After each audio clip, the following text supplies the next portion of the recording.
Bonjour, aujourd'hui le brassage chromosomique lors de la méiose. Alors, juste pour les habitués, regardez, tadam, j'ai changé de calendrier, celui-là il est propre.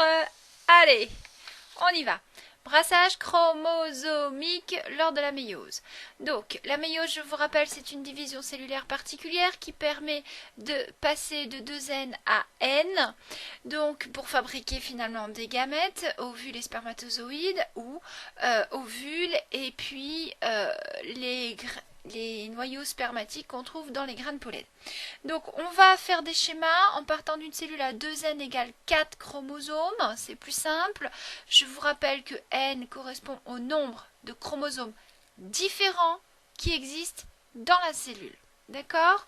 Donc il existe deux sortes de brassage. Le brassage simple, dit interchromosomique, donc inter entre les chromosomes, c'est la répartition aléatoire des chromosomes de part et d'autre de l'équateur de la cellule.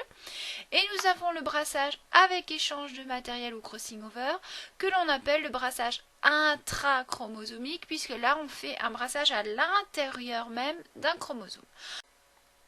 Le brassage simple dit interchromosomique, c'est-à-dire une répartition aléatoire, et je dis bien aléatoire, des chromosomes lors de la méiose.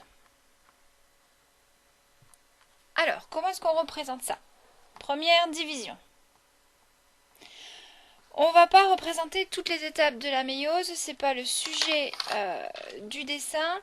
On va s'intéresser aux phases importantes, c'est-à-dire ici, comme on a une répartition aléatoire des chromosomes, je vous rappelle qu'en prophase, les paires de chromosomes se forment et ensuite en métaphase, elles vont venir s'aligner le long de l'équateur de la cellule. Alors, pourquoi j'ai dessiné un équateur vertical et non pas horizontal? Tout simplement pour l'avancée de mon schéma, pour pouvoir séparer mes deux cellules et faire un dessin en colonne. Donc ici, je vais être en métaphase 1.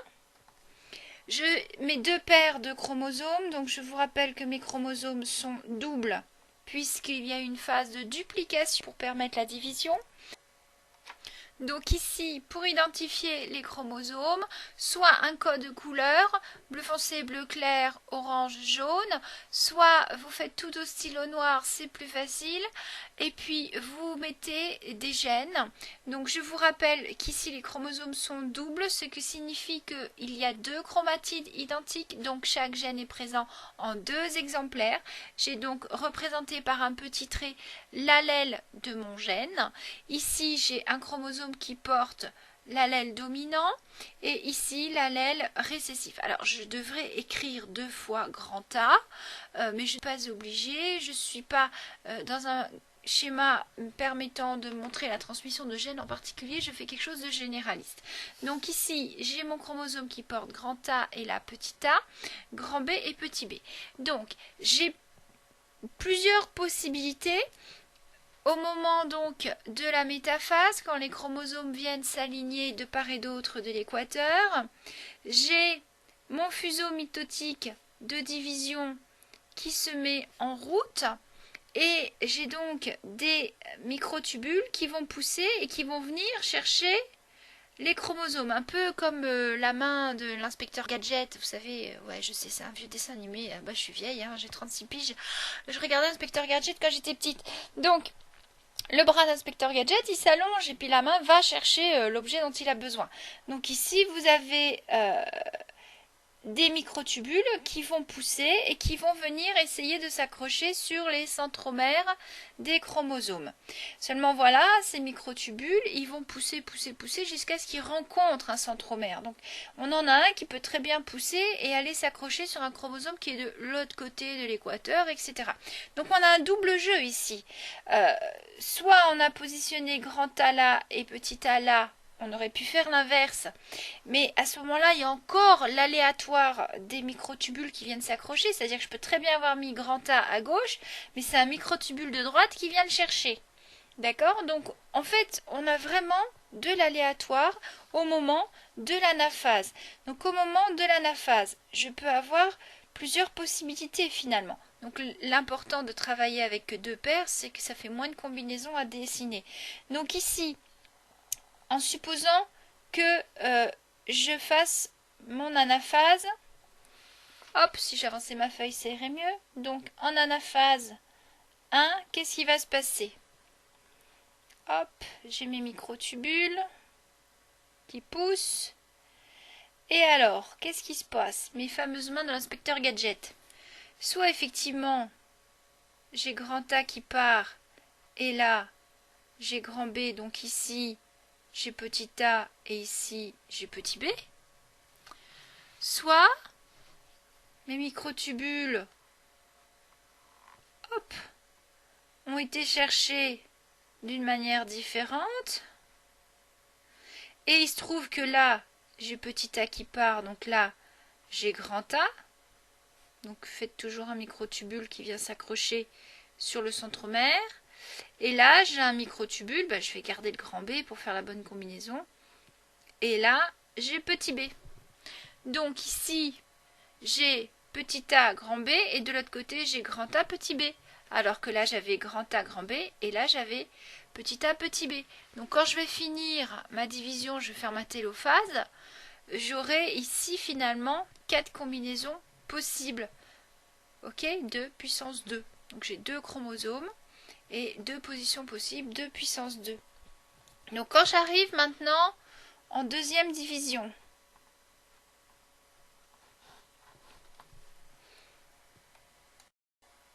donc juste pour vous montrer, je fais un recul de la caméra, l'utilité d'avoir dessiné mon équateur verticalement, c'est parce que finalement j'ai 2 possibilités pour l'anaphase. Et en anaphase, donc, je vais couper ici ma cellule, je vais devoir dessiner ma deuxième division et je vais encore avoir des possibilités pour chaque cellule. Donc je fais un dessin de type vertical. Si vous aviez mis votre équateur horizontal, vous auriez été obligé d'avancer dans ce sens-là. Donc à vous de voir comment vous gérez votre copie. Alors maintenant j'avance dans ma deuxième division. Supposons que la télophase ait été faite, réalisée. Je vais démarrer maintenant en prophase 2. J'ai donc ici, je vais séparer du coup, je fais 2 hypothèses. Je fais ici le dessin en soumettant cette hypothèse-là de répartition et je ferai ensuite le dessin pour cette hypothèse-là de répartition. Donc pour cette hypothèse-là de répartition, j'ai fait ma télophase, ce qui veut dire que je démarre avec 2 cellules. Celle de gauche, elle contient un chromosome double qui porte grand A et un chromosome double qui porte grand B. Celle de droite possède un chromosome double qui porte petit a et un chromosome double qui porte petit b. J'avance dans ma division. Je vais donc arriver cette fois en anaphase 2 où je dessine directement ma séparation des chromatides. Donc mes chromosomes se sont alignés sur l'équateur. Donc là, en fait, ce que j'ai fait un dessin de fin de prophase, début métaphase. Fin de prophase, début métaphase, on a les chromosomes qui s'alignent plus ou moins sur l'équateur. Donc là, qu'est-ce qui va se passer? J'ai mon fuseau de division qui s'était mis en place à la métaphase et les microtubules sont venus s'accrocher sur les centromères. Et cette fois, on casse les chromatides sœurs. On a des chromosomes doubles et pof, on va les séparer. Donc qu'est-ce qui se passe ici? J'ai une chromatide simple avec grand A qui part là. Et de l'autre côté, j'ai également une chromatide simple avec grand A. Ici, j'ai une chromatide simple avec grand B. Et ici, j'ai une chromatide simple. Oh ouais, bien. Bien, Sandra. Ah, tiens. Je me suis dénoncée. Si je fais sortir mes chromosomes de ma cellule, ça va pas le faire. Voilà. Alors qu'ici, dans mon anaphase 2 pour cette cellule, hop, j'ai un chromosome avec petit a et un chromosome avec petit b. De ce côté-là, j'ai un chromosome avec petit a et de ce côté-là, j'ai un chromosome avec petit b.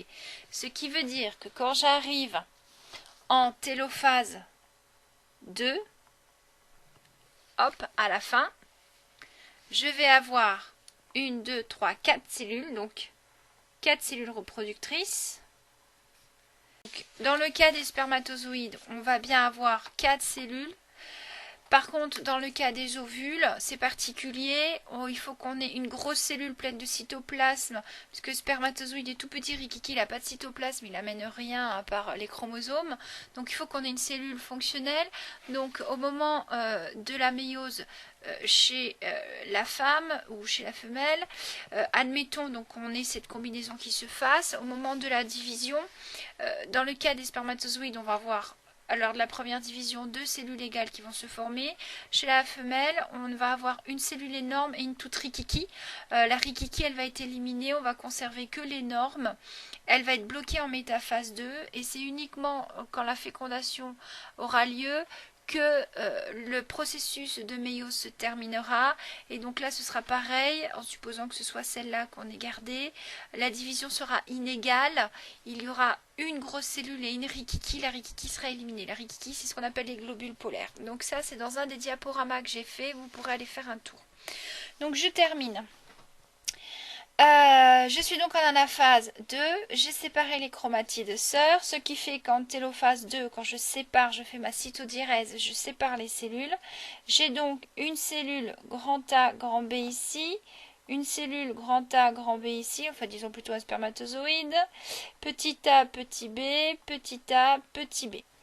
Donc là, voici ici, j'ai 2 spermatozoïdes, SPZ.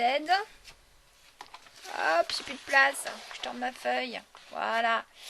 J'ai 2 spermatozoïdes ici qui ont donc un génotype A, B.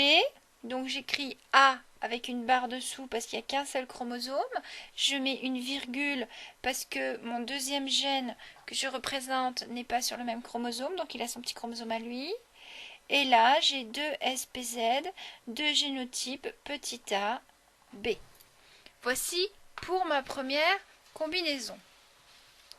Donc là, c'était dans le cas, en anaphase 1, de cette répartition aléatoire. Si maintenant je m'occupe de celle-là, c'est-à-dire qu'à gauche, j'ai mis un petit a, un grand B, et à droite, un grand A, un petit b. Je vais donc faire, là je suis en anaphase 1, je vous rappelle, en anaphase 1, ma télophase se fait, on coupe tout ça. En deuxième division, donc, je vais avoir 2 cellules. Donc une avec petit a, et une avec grand B, et une avec grand A, et une avec petit b. Ça va pour tout le monde? Donc j'ai pas besoin de dessiner ma télophase, je gagne du temps. Hein. Je fais les étapes principales. Donc, si j'écrivais bien, ça irait mieux. Donc maintenant, oh, j'ai mon chien qui râle, il veut un câlin, il va attendre. Je continue. Donc là, je suis en fin de prophase 2, je suis en début de métaphase 2. Donc j'ai pas encore mon fuseau de division qui s'est mis en place. Fin de métaphase 2, mon fuseau de division s'est mis en place, j'arrive en anaphase. En anaphase, j'ai donc mon fuseau de division qui est venu accrocher les centromères. Donc là, qu'est-ce qui se passe? Mon fuseau de division est venu accrocher le centromère de ce chromosome et paf, on a étiré de chaque côté, on a séparé les chromatides. Donc j'ai un petit a qui part de chaque côté. Et là, j'ai un grand B qui part de chaque côté. Pour la cellule voisine,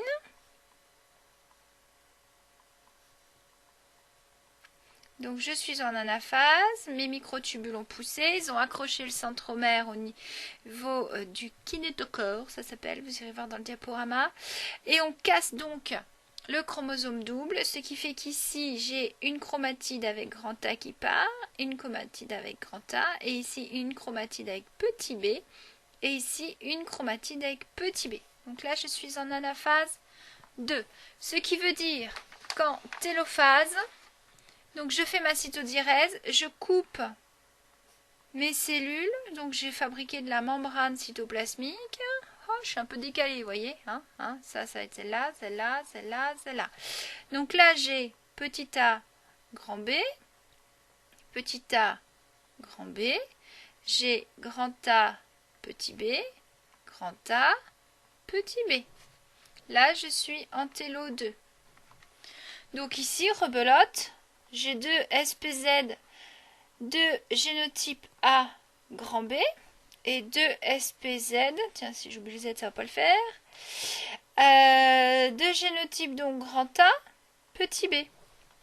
Ce qui veut dire donc que, en partant d'une cellule à 2n égale chromosome, 2n égale 4 chromosomes, excuse me, I am tired, c'est dimanche, à la fin de la semaine, j'ai plusieurs combinaisons possibles. Soit j'ai du grand A grand B, soit j'ai du petit a petit b, soit j'ai du petit a grand B, soit j'ai du grand A petit b. Et à chaque fois, j'en ai deux de chaque sorte. Donc j'ai 4 possibilités pour 2 sortes de chromosomes. Donc voici ce que donne mon schéma pour un brassage simple dit interchromosomique. Donc vous voyez que là je travaille sur une feuille A3, j'ai bouffé la moitié de ma feuille A3. Donc dans votre copy-back, si vous devez faire un schéma bilan comme ça, je vous conseille de prendre l'intérieur de la copie double et de faire à gauche votre brassage interchromosomique et à droite maintenant le brassage intrachromosomique. On va s'y coller, je fais un petit zoom. Donc dans le cas du brassage dit intrachromosomique, c'est-à-dire avec échange de matériel ou crossing over à l'intérieur des chromosomes. Cette fois, il va falloir être un peu plus précis dans les étapes puisque ce brassage intrachromosomique aura lieu à la prophase au moment où les chromosomes homologues s'apparient. Donc, première division. Nous allons donc dessiner la prophase 1. Je suis toujours sur 2n égale 4. Donc j'ai mes paires de chromosomes qui se font. Donc par exemple ici, grand A et petit a. Et là, grand B et petit b. Donc, les paires se forment. Qu'est-ce qui va se passer? Il va y avoir un phénomène aléatoire qui peut arriver quand les chromosomes se superposent, se touchent l'un contre l'autre. Alors j'ai fait une petite vidéo avec de la pâte à modeler pour bien vous expliquer tout ça, vous irez voir. Je vais dessiner plus en détail ce qui se passe en prophase 1. Donc je suis toujours dans ma prophase 1. Je vais dessiner ma cellule un peu plus grosse. Alors, vous voyez ça, je le fais volontairement pour vous montrer ce qu'il ne faut pas faire au bac. Au bac, vous commencez à dessiner une cellule. Cette cellule, elle doit avoir toujours sa même taille si elle n'est pas en phase d'augmentation de taille ou de réduction de taille. Donc là, qu'est-ce que je fais? Si je m'aperçois que j'ai dessiné une cellule plus grosse, zoom. Vous dites à l'examinateur, je fais un zoom. Il ne peut rien vous dire. Vous précisez que vous avez fait un zoom. Voilà. Alors, qu'est-ce qui se passe? Là, j'ai mon crossing over, je vais le faire que sur cette paire-là. Je ne vais pas le faire sur les deux, c'est un phénomène aléatoire qui est assez rare. Mes deux chromosomes vont se superposer. Là, il va y avoir une zone de contact qu'on va appeler un chiasma. Donc, qu'est-ce qui va se passer? J'ai ma chromatide là qui est grand A. L'autre chromatide grand A, elle est ici. Cette chromatide là, elle est petit a. Et l'autre chromatide petit a, elle est là. Bon, je ne bouge pas mes B. Hop, ils sont là. Bon, maintenant, qu'est-ce qui se passe? Je vais avoir une cassure au niveau de la zone de contact. Attendez, je vais zoomer. Voilà, ça va mieux pour le zoom. Donc ici, j'ai mes deux chromatides qui se sont superposées. Et elles se touchent, ça va se casser, et elles vont chacune embarquer un morceau de chromatide de l'autre. Donc qu'est-ce qui se passe? Je continue. Je vais avoir ma chromatide grand A. Ah bah ouais, mais si je décale pas ma feuille, hein, ça va pas le faire. Là, c'est bon, vous voyez, on va réussir à tout dessiner. Voilà. Donc maintenant, j'ai ma chromatide grand A qui est là. Ma chromatide qui était censée être grand A, elle va se casser, récupérer ce petit bout. Donc je vais avoir une chromatide qui va récupérer petit a. Je vais appuyer un peu plus fort au stylo. Résultat, l'autre. J'ai ma chromatide petit a, qui n'a pas bougé. Et celle-là, elle est censée être petit a, sauf que là, elle s'est cassée, elle a récupéré grand A. Donc voilà ce que j'ai. J'ai grand A. Je bouge pas mes B. Voilà. Donc là, je suis toujours en prophase 1. D'accord? Vous voyez, là, c'est plus long. Bon, après, qu'est-ce qui va se passer? Eh bien, on est dans le même schéma que le brassage maintenant interchromosomique. On va avoir un brassage interchromosomique, c'est-à-dire que toute cette étape-là, on est dans la prophase 1. Maintenant, je vais pouvoir faire ma métaphase 1, mon anaphase 1, etc. Donc, je vais avoir, comme tout à l'heure, ma répartition aléatoire des chromosomes de part et d'autre de l'équateur de la cellule. Alors, vous allez me dire, pour celui-là, ça change pas trop. Des deux côtés, j'aurai grand A, petit a. Par contre, c'est celui-là qui va jouer. Donc, qu'est-ce qui se passe? Je vais faire ici ma métaphase 1. Je vais donc avoir ma répartition aléatoire des chromosomes le long de l'équateur. Ici, je vais avoir grand A, petit a et grand A, petit a. Et là, je peux mettre grand B avec grand B ou petit b avec petit b. Ou alors, hop, on va pas trop loin. J'ai toujours mon grand A, petit a, grand A, petit a. Et là, je mets mon petit b, mon petit b. Et là, je mets mon grand B et mon grand B. Bon, vous allez me dire, ça change pas grand-chose finalement. Ce que j'ai là, je l'ai là. Ben oui, on est d'accord, ça change rien. Par contre, là où ça va jouer, ça va être au moment de la deuxième division. Donc, je vais sauter des étapes, puisque j'ai plus trop de place. Deuxième division. Bon, allez, on part sur celle-là. J'ai fait ma cytodiérèse, donc j'ai fait ma télophase, j'ai fini, j'ai coupé. Tac. J'ai deux cellules différentes. Donc là, je vais y aller en plus petit. Je réduis le zoom. Attention, ça va faire plus petit. Donc ici, j'ai ma cellule grand A, petit a, grand B, petit b. Donc là, je suis directement en méta 2. Et ici, alors faire attention, je vais effacer un peu mon trait d'équateur d'au-dessus. C'est celle-là. Donc, j'ai petit b, petit b. Et là, et ben là, c'est soit je remets le chromosome dans la même position, c'est-à-dire je remets grand A à gauche, petit a à droite, soit je mets mon petit a à gauche et mon grand A à droite. J'ai toujours la même cellule. J'ai grand A, petit B, petit B. Grand A, petit B, petit B. Là, j'ai grand A, petit a, grand B, grand B. Voyez? Ça change, hein? Bon, j'aurais pu mettre grand A là, petit a là. Et oui, bah c'est l'aléatoire. Il y a plein de combinaisons possibles. Donc, si je continue, je fais mon anaphase. Donc, je casse. J'arrive en télo 2. Je vais avoir... Ouais, je les ai faites trop grosses, mes cellules. Hop! On va couper.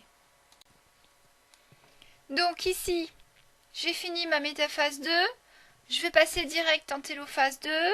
J'ai donc pour cette cellule-là 2 cellules et pour celle-là 2 cellules. Donc là, j'ai cassé les chromosomes doubles en chromosome 5. Donc là, j'ai grand A, grand B et là, j'ai petit a, grand B. Là, j'ai petit a, petit b et là, j'ai grand A, grand B. Donc, qu'est-ce qui se passe ici? J'ai un génotype A, B pour mes SPZ. Là, j'ai un génotype A, grand B. Là, j'ai un génotype petit a, petit b. Et là, j'ai un génotype grand A, petit b. Alors, vous allez me dire, on retrouve les 4 combinaisons identiques à celles du brassage inter, sauf que faites attention, dans le brassage inter, j'ai soit 2 phénotypes, soit 2 autres phénotypes, mais je n'ai pas les 4 en même temps. Là, pour une seule cellule, je peux avoir 4 combinaisons possibles. Pourquoi? Parce que j'ai eu un phénomène de crossing over. Ce phénomène de crossing over que l'on voit ici, d'accord? Donc ça vient de l'anglais crossing over, passer par-dessus, d'accord? C'est un phénomène rare. Donc du coup, quand on va travailler sur les mouches, on va travailler sur des gènes qui sont souvent liés, c'est-à-dire placés les uns à côté des autres. Si les crossing over touchent deux gènes qui sont liés, ça va s'observer dans la descendance et ça va s'observer à un pourcentage faible. Donc en général, les phénotypes recombinés de descendants issus de cellules qui ont subi des crossing over ont un pourcentage inférieur à 10% dans la population de mouches ou d'autres individus. Donc je vous invite à lire les autres vidéos, comment repérer un brassage intrachromosomique dans des comptages de mouches. Ok, ça marche pour tout le monde? Donc bien faire attention à vos dessins. Bon, voilà à quoi ressemble votre schéma bilan. Donc j'arrive pas à tout mettre à la caméra. Mais donc vous voyez que ça prend de la place, donc vous obligatoirement à l'intérieur de votre copie double au bac.